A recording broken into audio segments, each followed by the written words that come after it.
Assalamualaikum warahmatullahi wabarakatuh. Apa kabar Bapak Ibu dan teman-teman semua? Alhamdulillah kita bertemu kembali di podcast Membangun Peradaban. Di episode sebelumnya kita membahas regenerasi. Kita sampai pada satu kesimpulan, sistem yang kuat bukan hanya mampu melahirkan pengikut, tetapi mampu melahirkan pembina dan pemimpin generasi berikutnya. Nah, hari ini muncul pertanyaan baru. Jika banyak orang sudah berkumpul, jika semuanya mempunyai ide, jika semuanya mempunyai kepentingan, bagaimana keputusan dibuat? Siapa yang menentukan arah? Apa yang paling kuat, yang paling banyak uang, yang paling banyak pengikut, atau prinsip lain? Mari kita bahas. Coba bayangkan sebuah organisasi dengan 100 orang, semuanya punya pendapat. Ada yang ingin program A, ada yang ingin program B, ada yang mengatakan kita harus fokus pendidikan, yang lain berkata tidak, pelayanan sosial lebih baik. Yang lain lagi berkata kita harus fokus kepada generasi muda. Semuanya mungkin mempunyai alasan. Yang jadi pertanyaan, bagaimana menentukan keputusan yang terbaik? Nah, disinilah kita membutuhkan mekanisme pengambilan keputusan. Ini menarik, kadang kita salah memahami kepemimpinan. Kita mengira pemimpin adalah orang yang paling banyak memerintah. Padahal pemimpin yang baik justru harus banyak mendengar orang yang berbeda pendapat, mendengar orang yang lebih muda, mendengar orang yang berada di lapangan, mendengar kritik. Karena pemimpin yang hanya mendengar dirinya sendiri, cepat atau lambat akan kehilangan informasi penting.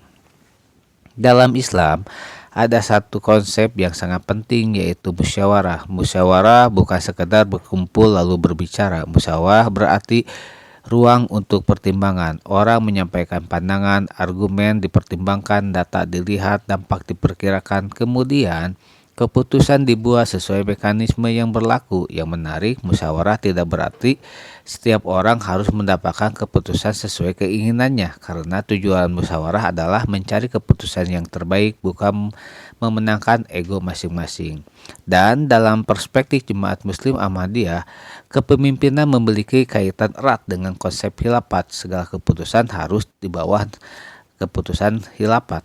Sedangkan bagian bawahnya ada badan dan organisasi yang memiliki mekanisme konsultasi dan pengambilan keputusan sesuai dengan struktur jemaat, yaitu berpatokan pada khilafat. Salah satu prinsip yang dapat kita pelajari bahwa keputusan organisasi atau badan-badan di bawahnya tidak semata-mata didasarkan pada kepentingan pribadi. Di sana ada tanggung jawab, ada konsultasi, ada aturan, dan ada kesadaran bahwa jabatan merupakan sebuah amanah. Dengan demikian, kepemimpinan tidak seharusnya dipahami sebagai hak untuk menguasai orang lain, tetapi sebagai tanggung jawab untuk melayani tujuan bersama. Nah, di sini kita perlu hati-hati.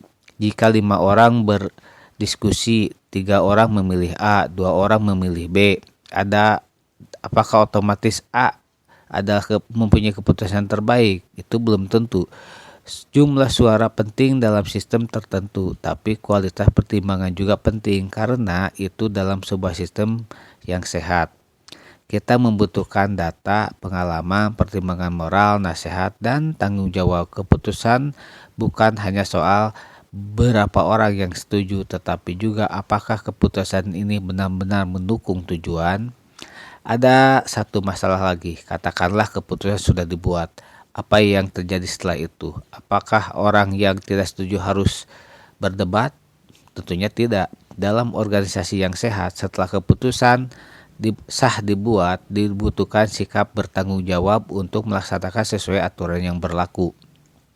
Tetapi itu bukan berarti kritik dilarang, evaluasi tetap diperlukan. Tetapi keputusan tersebut terus berjalan sampai akhir dan berhasil.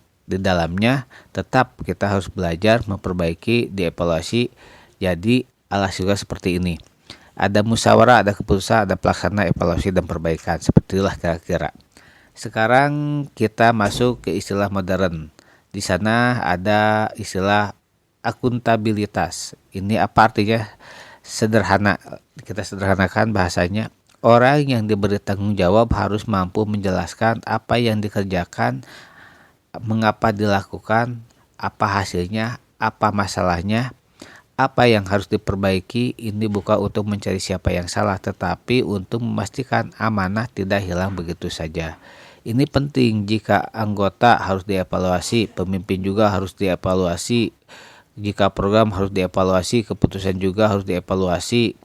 Kalau hasil tidak sesuai target, kita tidak boleh langsung menyalahkan orang lain. Kita harus bertanya, apakah strateginya benar, apakah komunikasinya jelas, apakah sumber dayanya cukup, apakah pelaksanaannya tepat, apa yang bisa dipelajari. Ini budaya organisasi yang sehat.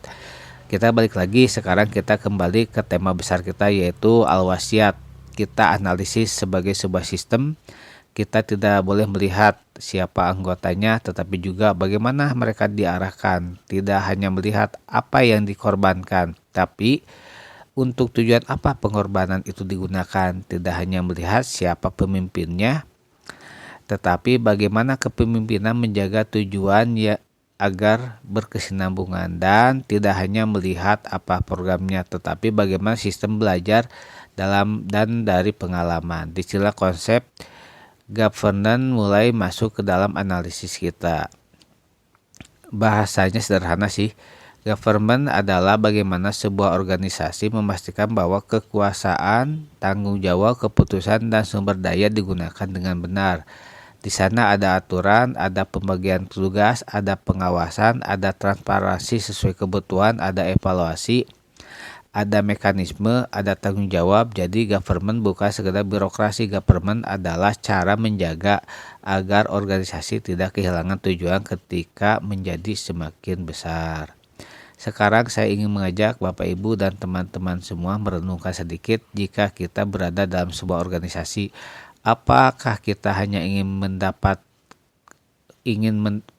kita diterima, atau kita mau mendengar pendapat orang lain?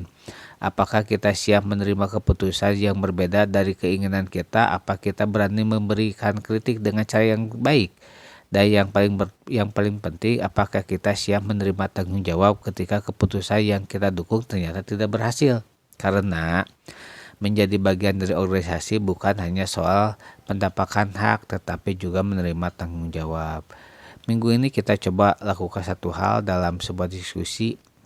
Dengar pendapat orang lain sampai selesai sebelum menjawab. Kemudian tanyakan, apa yang bisa saya pelajari dari pendapat ini? Bukan bagaimana saya bisa membuktikan bahwa saya benar. Kelihatannya sederhana, tetapi jika budaya seperti ini tumbuh, kualitas musyawarah akan berubah. Baiklah Bapak Ibu dan teman-teman semua, alhamdulillah setiap keputusan kita bisa konsultasi. Karena kita dalam jemaat, kita bisa dikonsultasikan kepada Khalifah. Hari ini kita belajar bahwa sebuah sistem membutuhkan lebih dari sekedar pemimpin. Maksudnya pemimpin di bawah badan-badan.